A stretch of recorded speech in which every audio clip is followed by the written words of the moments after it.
Harry Baby has decided to join me for this video, I guess.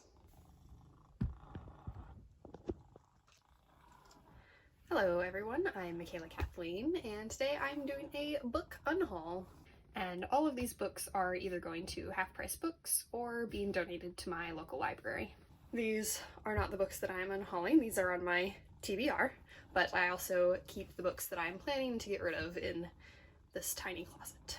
And yes, you can probably hear Harry Baby purring down there. So the first book that I'm unhauling is Bossypants by Tina Fey. I read this book and Amy Poehler's book, Yes Please, around the same time, and I really loved Amy's book. It was super entertaining, had lots of like interesting formatting in it, I guess, and it was really funny and enjoyable. And then I read Tina's book, and hers was honestly a little bit boring. So yeah, I've decided to unhaul Tina's book.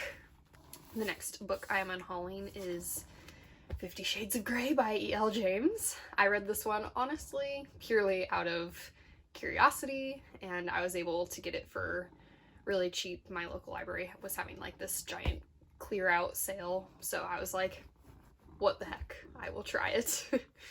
The next book on my list is actually a series, The Secrets of the Immortal Nicholas Flamel.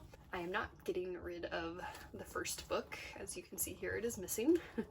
I gave the first book, my copy, to my boyfriend for Valentine's Day, our very first Valentine's Day, and put like a note in it, so it's now kind of a keepsake. I knew that he was interested in Nicholas Flamel and like ley lines in Egypt and all the sorts of stuff that's in these books, but it had been a while since I had read them, and they're thoroughly middle grade, which is fine, but I just don't find them super enjoyable anymore, so I'm getting rid of the rest of the series and only keeping that first one, which means I'm getting rid of the Magician, the Necromancer, the Sorceress, the Warlock, and the Enchantress, and honestly, I'm not even sure if I read those in order. Next, I am getting rid of the Matched series, which again, you'll see the first one is missing. Again, the first one is kind of a keepsake for me.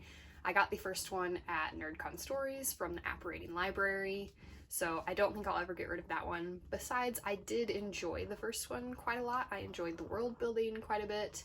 I'm kind of a sucker for dystopian world building, but the rest of the series just got quite boring for me. Yeah, they got quite boring for me, and I hadn't been planning to get rid of them. I actually said in my bookshelf tour that I was not getting rid of them, but then I immediately after that finished a dystopian series that needed to be added to my dystopian shelf, and I was running out of room, and I said, you know what, I really only like the first one, so I'm getting rid of these two. Next, I'm getting rid of A Crack in the Sea by H.M. Bowman. This is another book that I actually got at NerdCon Stories, which makes it a little bit hard to part with because it feels kind of like a keepsake, and there's like a note from the author taped inside that was on like a sheet of paper. But I really just didn't enjoy the book very much. But there was nothing like really wrong with it, so I just feel like someone else would probably get more joy out of it than I do.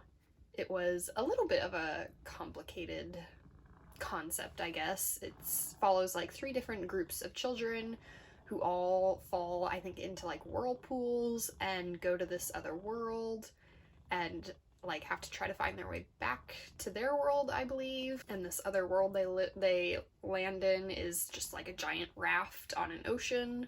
It was definitely an intriguing concept. I just didn't personally enjoy it. Next on my unhaul list is 10 Things I Can See From Here by Carrie Mack. A few years ago, I won kind of a membership to First in Line, which would send ARCs, Advanced Readers copies. I think I got like 10 of them or something, so this was one of those, and I was actually really excited for this one.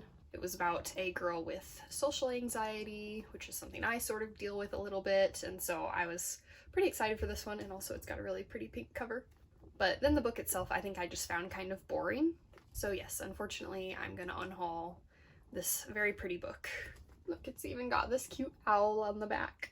Next on my unhaul list is The Valiant by Leslie Livingston. This is another book that I got for those advanced readers copies, and this one sounded super action-packed going in. It is about a girl who is a gladiator, so definitely there was going to be a lot of action and stuff, but I don't know. It just was kind of a meh book for me. There certainly was a lot of action and a lot of great stuff in there, but it just didn't quite make the cut for me. Next on my list is Kong Skull Island, based on the movie. This one I just kind of randomly got for free from somewhere. I was like, meh, free, I'll go ahead and take it. But I actually have not read it. I decided that I'm really not that interested, even though it was free. So yeah, I'm just gonna let it go. Next on my list is Snakehead by Anthony Horowitz. This is another one that I have not read. It's another one that I got for free. And so again, I don't think I'll ever actually be interested in taking the time to read it. And last on my list is Eligible by Curtis Sittenfeld. This was a DNF for me. I started it and it just felt very shallow and silly, and I really just was not enjoying it at all. So yeah, I did not finish it. It is a modern retelling of Pride and Prejudice, which I have never read, so that could be part of the problem. But yeah, I didn't like any of the characters, and it was just sort of an unpleasant read for me, so I decided to stop. So yeah, these are all the books I'm unhauling. Hopefully they will end up at a better home, and I'm going to put them down now because they're heavy. Come on, Harry. You're going to join me for this last shot. Harry Baby's a little lighter. Thanks for watching, everyone. Remember, words matter.